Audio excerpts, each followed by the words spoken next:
un président de la République s'exprimant en tant que président de la République dans le cadre d'une crise gravissime, sanitaire, qui dit « j'ai envie, écoutez les mots, j'ai envie d'emmerder les Français ». Mais quel gamin! Il a envie de confiture? Il a envie de pâte de fruits? Pour le coup, non, il a envie d'emmerder les Français. Bonjour Gilbert Collard. Bonjour Abdel, vous allez bien? Très bien, et vous? Bonne année. Bonne année 2022. On est ici, dans votre permanence à Émargues. Alors, oui. je vois qu'il y a beaucoup de choses dans cette permanence. Oui, elle est très grande d'ailleurs, la permanence. Visiter, mais effectivement, on l'a visité tout à l'heure. Et puis, je vois qu'il y a pas mal de... Il y a le drapeau français. Il y a aussi une dédicace de Léo Ferré. Oui, qui me dédicace un poème qu'il a écrit pour moi. Et de sa main, il y a la dédicace pour toi, Gilbert, mon ami. Effectivement. Comme quoi, on peut être d'extrême droite et avoir un copain anard. Sœur Emmanuelle aussi. Sœur Emmanuelle, oui. Avec qui vous étiez très proche. Qui ne me quitte pas, comme dirait Brel. J'étais très proche avec elle. Oui, elle était la marraine de mes 2 filles. Et j'ai écrit la seule biographie, je crois, qu'elle a préfacée, La chiffonnière du ciel. Super, merci en tout cas de nous accueillir ici dans votre permanence, je le rappelle, à Émargues. On s'était quitté au mois de septembre dernier, Monsieur Collard, et puis je voulais bien évidemment vous interroger pour savoir qu'est-ce que l'on pouvait vous souhaiter. Pas interroger, interviewer. Ouais. Qu'est-ce qu'on pouvait vous souhaiter pour l'année 2022? Peut-être des parrainages pour Marine Le Pen? Elle a l'air de galérer, hein? Je crois qu'ils galèrent un peu tous, sauf ceux qui n'ont aucune chance d'être élus. La seule qui a tous les parrains, c'est Madame Hidalgo. La seule qui est à 5%, même pas, je crois, c'est Madame Hidalgo. Mais elle a tous les parrains. Ils sont venus, ils sont tous là, voir la maman qui va mourir, parce qu'avec ses 5%, elle n'ira pas loin, vous me l'accordez. Comment se fait-il que Marine Le Pen rencontre autant de difficultés pour obtenir ses parrainages? On peut comprendre Éric Zemmour peut-être qu'il ait des difficultés parce que c'est un nouveau candidat, il n'a pas d'ancrage local, mais Marine Le Pen, elle a de l'ancrage.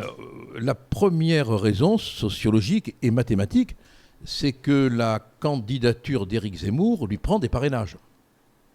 Qu'ensuite, les dissensions inévitables au sein de tout parti en croissance font que des potentiels maires qui auraient pu apporter leur parrainage, par ressentiment, ne l'apportent pas. Et enfin, dans ce contexte de persécution médiatique sur les réseaux sociaux, des maires ont peur de s'engager. Pourquoi? Parce que ça doit être rendu public, ces parrainages. Ce qui est un vous scandale. Y êtes contre, d'ailleurs. Complètement, parce que... c'est un déni de démocratie, selon vous? Oui, le principe de la publication des noms a été instauré par le général de Gaulle.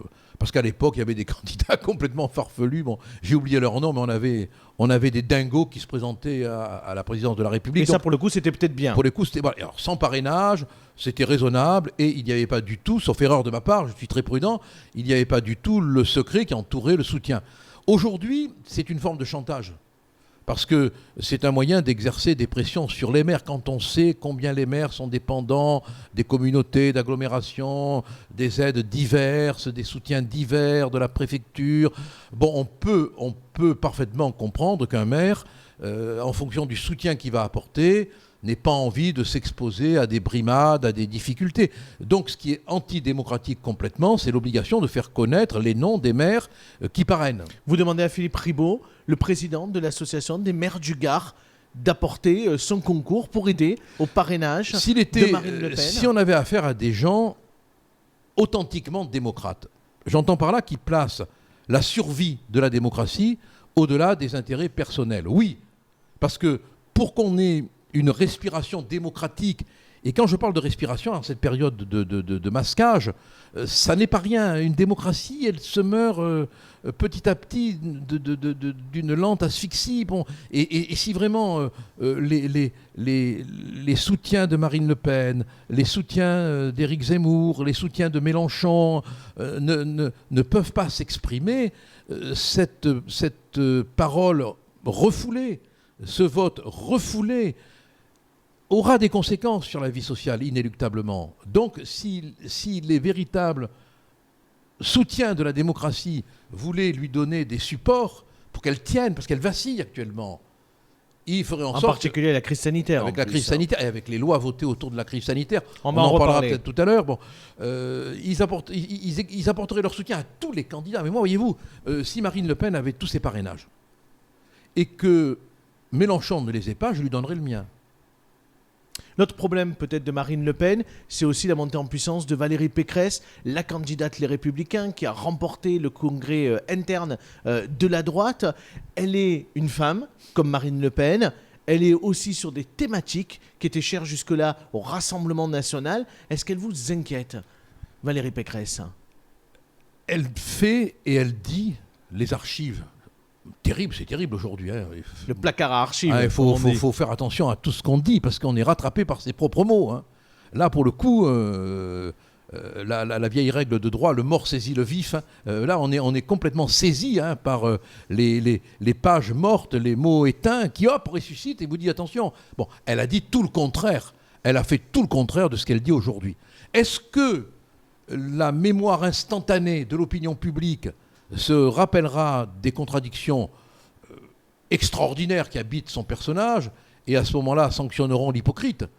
Hein, est-ce qu'elle n'a pas compris tout simplement qu'aujourd'hui le pays votait à droite et le pays veut plus de sécurité, le pays veut probablement effectivement qu'on intervienne sur le régalien davantage. Ils l'ont tous compris, ils le disent tous, mais le font-ils ? C'est une bien belle chose, mais faut-il encore que le faire et le dire aillent ensemble ? Marine Le Pen, elle est un peu prise en étau entre Valérie Pécresse, on vient d'en parler, et on le disait tout à l'heure, Éric Zemmour. Même si quelque part on a le sentiment qu'Éric Zemmour, après cette bulle médiatique de la rentrée de septembre, a tendance un peu... la dynamique semble un peu se casser. Est-ce que vous partagez cette analyse ou au contraire vous pensez qu'Éric Zemmour va continuer à progresser pendant la campagne ? Franchement, je trouve que cette élection... elle est frappée au coin d'une incertitude absolue. Pourquoi ? Parce qu'il y a des paramètres qui ne sont pas politiques, qui sont crypto-politiques, si vous voulez. L'impact de la pandémie, l'impact du ressentiment. Attention, Marc Ferraud, dans son ouvrage sur la Révolution française, analyse l'un des facteurs de la Révolution comme le ressentiment. Et aujourd'hui, il y a beaucoup de ressentiment. Il y a beaucoup de ressentiment. Les vaccinés à l'égard des non-vaccinés, les non-vaccinés à l'égard des vaccinés, l'humiliation des non-vaccinés par Macron qui les emmerde. Enfin, quand même, moi j'ai appris que la loi, les décrets, les arrêtés, les directives, les décisions politiques, elles étaient fondées sur la réflexion, pas sur le souci d'emmerder. Pas sur l'envie, pardon, c'est presque érotique, l'envie d'emmerder. Bon. Donc là, on a un bouleversement complet de ce qui faisait autrefois la décision d'État. Vous vous rendez compte ? Non, mais vous vous rendez compte qu'on en est arrivé à un moment où le fondement d'un comportement présidentiel, c'est d'emmerder. Bon, on peut... Pompidou avait eu aussi ces paroles. Le général de Gaulle avait traité les Français de veaux. Mais c'est très différent. Pompidou avait dit « Arrêtez d'emmerder les Français ». Attention, ça a même été le titre d'un livre. « Arrêtez d'emmerder les Français ». Parce qu'un jour, on lui apporte une pile de documents administratifs à signer, il les regarde et il dit « Mais vous n'avez pas... arrêtez d'emmerder les Français ». Bon, le général de Gaulle avait dit « Les Français sont des veaux ». Il parlait d'un comportement électoral. Là, on est au fondement de la décision, ça n'a rien à voir, comprenez-moi. C'est-à-dire que quand un président de la République prend une décision, il pèse le pour, le contre, et il décide dans l'intérêt général. Là, le fondement de la décision, c'est l'envie d'emmerder. Mais est-ce que ce n'est pas stratégique de sa part ? Parce que finalement, il y a 80-90% aujourd'hui des Français qui sont vaccinés, et il y a une bonne partie qui est probablement d'accord avec lui. Vous avez tout à fait raison, il veut cliver. Macron cherche à provoquer des événements du type des Gilets jaunes. Appuyer sur la division entre les Français. Oui, c'est un diviseur. Il avait dit il y a 5 ans qu'il ferait en sorte d'atténuer cette division entre les Français. 5 ans après, vous avez le sentiment qu'il a participé outrageusement à cette division ? La France est divisée comme jamais. D'abord, on ne se remet pas de ce qui s'est passé pendant la période des Gilets jaunes. Parce que la violence a été quand même spectaculaire, signalée et sanctionnée partout dans le monde. Ensuite, les propos qu'il tient visent délibérément. Il ne faut pas croire que c'est un hystérique qui s'est laissé emporter par les mots. Le texte a été relu, donc c'est des mots choisis, relayés par Attal, confortés par le Premier ministre dans l'hémicycle. Donc il y a une volonté vraiment de créer du conflit. Il ne peut se faire réélire, il ne peut se faire oublier que dans le chaos. Et il cherche le chaos. Un autre qui cherche le chaos, c'est votre ami, Éric Zemmour. J'y reviens. Est-ce que ces provocations... Non, vous vous rendez compte, si je peux me permettre, vous vous rendez compte, il n'est pas président de la République. Il a fait un doigt d'honneur. Ça a scandalisé toute la France bien pensante. Mais par rapport au doigt d'honneur de Zemmour, un président de la République s'exprimant en tant que président de la République dans le cadre d'une crise gravissime, sanitaire, qui dit « j'ai envie, écoutez les mots, j'ai envie d'emmerder les Français ». Mais quel gamin! Il a envie de confiture? Il a envie de pâte de fruits? Pour le coup, non, il a envie d'emmerder les Français. Vous partagez le même point de vue qu'Éric Zemmour, parce qu'Éric Zemmour l'a traité d'adolescent. Mais bien sûr, mais Marine Le Pen le dit aussi. Mélenchon le dit aussi. Ben, je ne sais pas, mais même si je votais, ce qui n'est pas le cas, je vous le jure, Macron, je dirais je vais voter pour lui, mais ce qu'il a dit est ignoble. Mais je veux dire, moi je ne comprends pas que un prof de droit l'a dit du reste. Hein, il a dit, après cela, qu'est-ce que je vais pouvoir enseigner à mes étudiants? Non, vous vous rendez compte, on a des cours sur les sources de la jurisprudence, les sources de la loi, le fondement de la loi. Et là, d'un coup, c'est j'ai envie d'emmerder. Non mais... Bon, ça vous a marqué, semble-t-il. Non, ça m'a fait chier. Là, il a réussi son coup. Mais en fait, du reste, c'est le premier président fécal de l'histoire de la 5e République. Hein. Premier président fécal de l'histoire de la 5e République. Hein. Si on parle de fond, monsieur Macron, sur le pass vaccinal, aujourd'hui, impose aux Français de se faire vacciner. Clairement. Mais c'est clair. Alors moi, je ne suis pas... vous êtes d'accord, vous, avec le pass vaccinal, ou vous étiez contre? Pas du tout, je suis contre. Mais je vais vous donner ma position très clairement. Je l'ai exprimé plusieurs fois, mais je la réitère. Oui, vous nous aviez dit d'ailleurs que... Je ne suis absolument pas contre la vaccination. Vous l'avez dit à la rentrée dernière. Ceux qui veulent se faire vacciner ont parfaitement le droit de se faire vacciner. Mais d'abord, qu'on ne leur raconte pas des bobards. Je rappelle quand même que le Premier ministre avait dit qu'au bout de 2 doses, de 3 doses, je crois, je m'en souviens plus, c'était 2, je crois, on ne risquait plus du tout d'être contaminé. Il ne faut quand même pas l'oublier, ça. Et à partir de là, des tas de gens que je connais ont cru qu'ils étaient protégés. Ils venaient sans masque, ils vous embrassaient, ils vous serraient la main, ils ne faisaient plus attention aux distances, et ça a propagé la contamination.